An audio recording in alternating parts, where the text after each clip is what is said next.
problem? No! All the priests doing that probably don't all have bipolar disorder. They're not insane, I'm insane. Hey guys, it's Lizzie. In today's video, we will be talking about when not to use mental health terms. So I will begin by giving commentary on a Breaking in the Habit video that I came across on Twitter. Father Casey has been dealing with so much hate lately for a myriad of reasons. I think there was an initial video that caused some controversy, and because of that, so many old videos have been dug up, and that's where I found this clip. I discussed the Breaking in the Habit, cyberbullying, chaos in my last live stream, which I am completely against. This is not at all a hate video, it's just an opportunity for all of us to be better. No. Can you imagine if my sisters called me Father Casey? If my mom called me on the phone, "Hey, Father Casey, how are you?" No. No, that is absolutely ridiculous. And if there are any priests out there who do that, who have their friends and family call them Father, you are insane. Now, I am not going to speak on the issue of whether or not priests should be called father by their family and friends. My problem is simply with the word insane. Here is a tweet that showed up on my timeline. This is ableist. We shouldn't use insane as an insult, especially when it doesn't come even close to applying. So on the one hand, he's unintentionally insulting priests who are called father by their family and friends, but on the other hand, he's taking a mental illness term and applying it in a non-mental health context. In our country, we used to call mental health hospitals and psych wards insane asylums. And so the etymology and connotations of insane always have to do with mental illness. When I saw this clip, I was a little offended by it, and I was like, no, all the priests doing that probably don't all have bipolar disorder. And I was like, they're not insane, I'm insane. If you're brand new to my channel, I actually have been diagnosed with bipolar disorder type 1, which means I suffer from major depressive episodes, manic episodes, and a little bit of psychosis. I've had auditory hallucinations, but not visual hallucinations yet. Maybe I will in the future. So I created a list of words to never use unless you're literally talking about the mental illness. The reason is because when casual phrases like, "that's insane," "that was so depressing," "my girlfriend is acting bipolar," are used, it undermines the mental illness, and people stop seeing mental illnesses as having debilitating, sometimes life-threatening symptoms. Here are some phrases that I have heard used before, that even I have used before and been corrected on and felt horrible about, that even though I do have a mental illness, I'm not off the hook. I can still use language that undermines other mental illnesses. So this video is not meant to judge anyone at all, because I've done the exact same thing. And so all I want to do is educate you guys so that we can all be better. To be clear, all the examples I'm about to use are when people don't have the mental illness.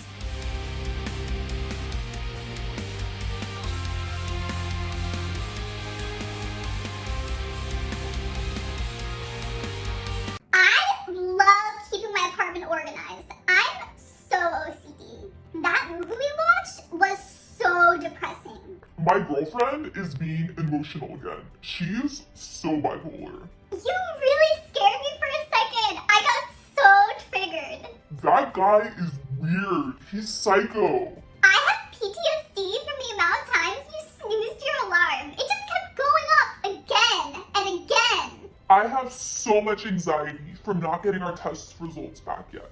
You are so crazy. That's crazy. That's insane. You're insane. So like in my How to Stop Using God's Name in Vain video, which will be linked below, I offered alternative phrases of how to speak that don't involve words like that. So keep watching until the end of the video, and I also come up with alternative phrases to all of these things. So here's the problem with using mental health terms in a casual context. They're used so casually, so much, that when someone's actually diagnosed with a mental illness, people don't take it seriously. They think it's not as bad as it really is. Here's why. Regarding bipolar disorder, I get messages all the time of people trying to diagnose themselves or their significant other or their friend with bipolar by saying they're so emotional. They get really mad, then really sad, then really happy, then really excited. That's not bipolar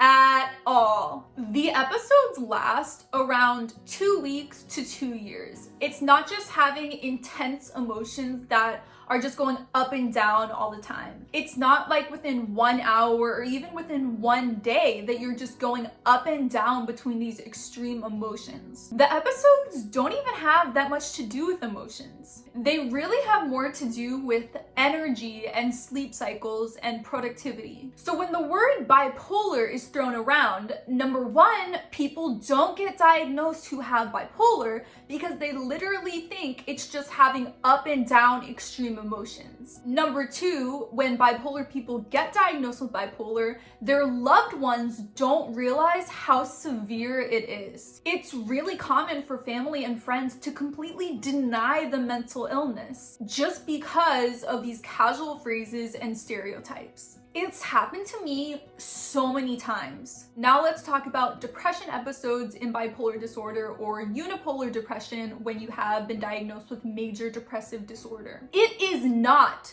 just like watching a sad movie and feeling down. Depression is feeling nothing. It's being numb.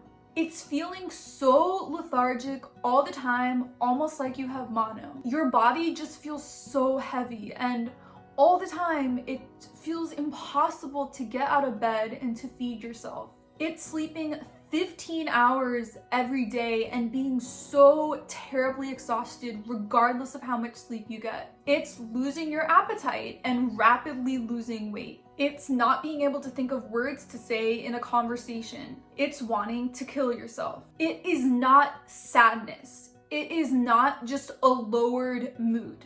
It is not just, oh, that's so depressing. Because people use the phrase, that's depressing, in a casual context, it took me months and years to get properly diagnosed with depression because I thought depression was just feeling down. I didn't know it had all these other complex symptoms. People with depression are also underdiagnosed because of this. Let's talk about PTSD. It often has to do with being a veteran experiencing the horrors of war. It's also being a survivor of sexual assault or of physical assault. It can be suicidal thinking combined with depression and anxiety and panic attacks. People are often medicated who have PTSD and they can go through intensive therapy, and sometimes it still doesn't help. PTSD is not a word to be thrown around as a joke about minor inconveniences in life. With OCD, I honestly barely understand it. I think if you haven't experienced the mental illness symptoms, it's almost impossible to fully conceptualize what it's like. I've described my bipolar in depth to my friends, and a lot of times they still don't even come close to understanding. So maybe in the future I'll bring someone else on my channel who has OCD. Reach out to me, email me if you do and would be willing to do an interview about your experience. I recently did an interview with someone with OCD who experiences scrupulosity as her main symptom, but I know there's so many other symptoms of OCD and everyone has a unique experience. OCD does not at all just have to do with being clean and organized. That's such a belittlement of the illness. The word triggered. I've actually been corrected on this, and I'm so embarrassed and saddened that I've used this before as a joke. Originally, trigger warnings, I started hearing this phrase a few years ago. It had to do with if you're in a class in college and you're watching a documentary or you're discussing something in class having to do with war, sexual assault, something that you have been through, and reading the course material in class, having a discussion on it, watching a movie, it can trigger that experience. It might give you a panic attack, cause you a lot of anxiety. It might just be really, really painful and uncomfortable being in that context. That's what trigger warning is. The word triggered can be related to anxiety, what causes someone to get a panic attack, so they can be triggered into a panic attack. Also, in my case, I use the phrase bipolar triggers. I made an entire video on it. of things like not getting enough sleep, slacking on my exercise routine, not eating enough, all things that can trigger a manic episode or a depression episode. Even for me, just being reminded of my experience in severe depression, sometimes I just start sobbing, I get triggered, I start crying so intensely, remembering how horrific that experience was for me. So that is being triggered. It's not getting angry or being annoyed at someone or not liking someone's perspective or going off on someone. Triggered has to do with serious mental illness symptoms. Calling someone psycho. People use this as an insult, just like if you use the phrase, that's insane or you're crazy. If someone is acting in a way that you interpret as weird, it's common to say psycho, crazy, insane. But people with schizophrenia, schizoaffective disorder, and bipolar experience something called psychosis, which involves things like hallucinations. Also, I take antipsychotics as one of my bipolar medications, which helps me be less manic. So those are the connotations, definitions of the word psycho. Don't even use this to describe someone with schizophrenia or bipolar. I feel like it definitely has negatively charged connotations. So I don't ever recommend calling someone psycho, even insane, even if they do have a mental illness. I personally feel like it comes across as an insult. And it comes across with malice if you ever use the phrase crazy, psycho, insane towards someone with a mental illness. I don't think that's something anyone should be doing. But if you have a mental illness, comment below if you disagree with me. So let's go through all of the phrases and alternative words to use for all the examples that I gave. Definitely take notes on what I'm about to say. Like, take out a piece of paper or get the notes section of your phone and type out these alternative phrases so you can start incorporating them into your vocabulary. Instead of saying, I love keeping my apartment organized. I'm so OCD. Say, I love cleaning. It makes me so happy getting so intense about my organization. Instead of saying, That movie we watched was so depressing. just say, the ending of the movie made me really, really sad. Instead of saying, My girlfriend is being emotional again. She's so bipolar. there are so many issues with this statement. Instead, maybe phrase it like, my girlfriend is so passionate and intense. Don't call women emotional. I feel like everyone is emotional. Guys tend to get angry more, women tend to cry more, but everyone experiences strong emotions, so don't be like, my girlfriend's crazy for feeling things that you probably contributed to causing her extreme emotions if you're the boyfriend or the fiance or the husband. So I don't like it at all when girlfriends are called emotional. Instead of saying, my girlfriend's acting bipolar, you could say, my girlfriend's going through a lot right now. She's been really up and down lately. I feel like that's a nicer way to put it. Instead of using the word triggered, like, You really scared me for a second. I got so triggered. just say, wow, that really scared me. That was wild. For the next one, That guy is weird. He's psycho.